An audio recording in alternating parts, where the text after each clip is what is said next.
Eric and Lyle Menendez may now have a path that sees them free from prison.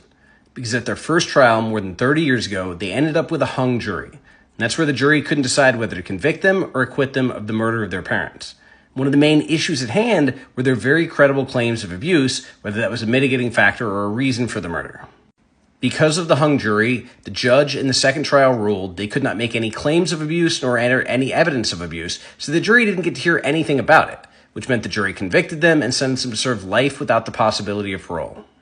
However, after a decades-long fight, a number of incredibly popular movies and TV shows, as well as a national conversation, especially around the fact that boys, and not just girls, receive a specific type of abuse at alarmingly high rates, they won the right to be resentenced. And now they've been sentenced to serve 50 years to life, which means they are parole eligible. They're going to go in front of the parole board, they will be able to make a case for their release, and there's a very real possibility they will get out of prison.